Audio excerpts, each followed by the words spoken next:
Hello बच्चों, good morning. आज आपको हम सहसंयोजक आबंध के प्रकार के बारे में बताने चल रहे हैं।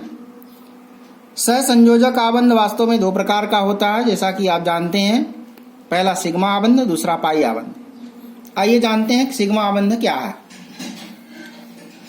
जब दो या दो से अधिक प्रकार के परमाणु कक्षक एटॉमिक ऑर्बिटल्स, यहाँ शॉर्ट फॉर्म में एओ लिखा है,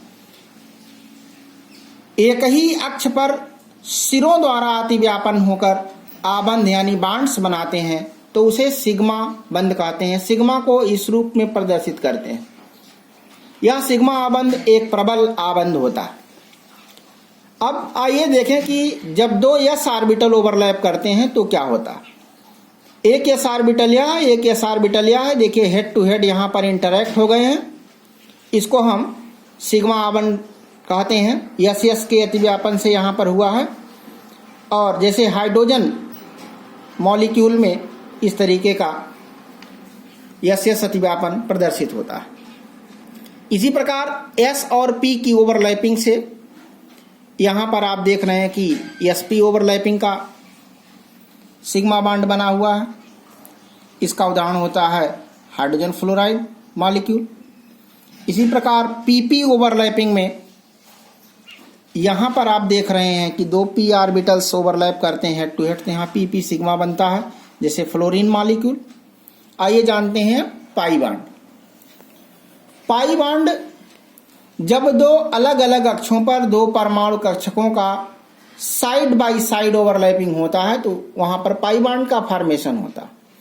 पाई बॉन्ड सिग्मा बॉन्ड की तुलना में कम प्रबल होता है। जैसे एक पी दूसरे अक्ष पर है, दूसरा पी दूसरे अक्ष पर है, ये दोनों मिलकर के जब अलग अलग अक्षों पर साइड बाय साइड ओवरलैपिंग करते हैं तो ये देख रहे हैं कि जो डार्क एरिया है यहाँ पर पाई बॉन्ड का फॉर्मेशन हुआ। इस प्रकार आप कोवैलेंट बॉन्ड के दो फॉर्म सिग्मा एंड पाई देख चुके हैं। आइए अब देखिए संकर्ण हाइब्रिडाइजेशन।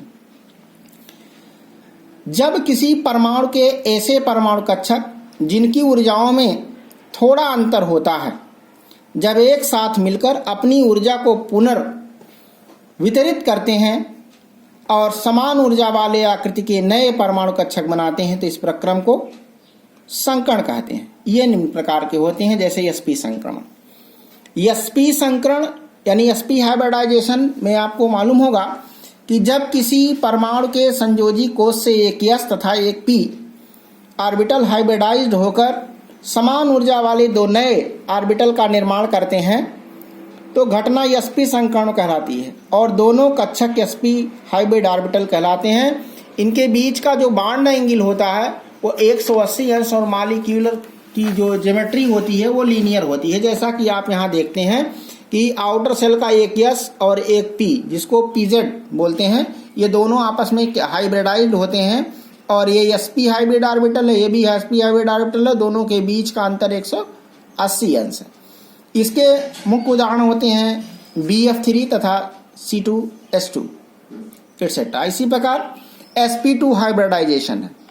sp2 हाइब्रिडाइजेशन में एक एस दो पी हाइब्रिडाइज होते हैं, जिनमें एक 2s होता है, दूसरा 2px, तीसरा 2py, और ये आपस में हाइब्रिडाइज्ड होते हैं तो तीन नए ऑर्बिटल बनाते हैं जो तीनों sp2 होते हैं और इनके बीच का जो बॉन्ड एंगल होता है वो 120 डिग्री होता है और मॉलिक्यूल की जो ज्योमेट्री होती है वो ट्रायंगुलर होती है, त्रिकोणीय होती है, जैसे एथिलीन इसका एग्जाम्पल। अब आइए sp3 हाइब्रिडाइजेशन देखें। जब किसी परमाणु के आउटर मोस्ट सेल से एक यस तथा 3 पी परमाणु कक्षक संकृत होकर समान ऊर्जा वाले 4 नए हाइब्रिड ऑर्बिटल बनाते हैं तो उसे sp3 संक्रमण कहते हैं। जैसे मेथेन, एथेन, अमोनिया आदि में sp3 संकरण पाया जाता है। sp3 संकरण में जो चारों sp3 संकृत ऑर्बिटल्स होते हैं वे आपस में 109 डिग्री 28 मिनट पर आरोपित होते हैं और इसके कारण एक समचतुष्फलकीय संरचना प्राप्त होती है। आप यहाँ देखिए चित्र के माध्यम से 2s, 2px, 2py और 2pz ये चारों क्या होते हैं, हाइब्रिडाइज्ड होते हैं और sp3, sp3, sp3 और sp3 मिला करके ये 4 sp3 ऑर्बिटल बनते हैं जो एक दूसरे से 109 डिग्री 28 मिनट पर होते हैं। अब इसके बाद का जो प्रकरण होगा वो अगले वीडियो में आपको दिखाया जाएगा। आप कक्षा 11 एनसीईआरटी पाठ्यक्रम के अंतर्गत रसायन विज्ञान में इस प्रकरण को BN मिश्रा केमिस्ट्री क्लासेस के अंतर्गत अध्ययन कर रहे हैं। धन्यवाद।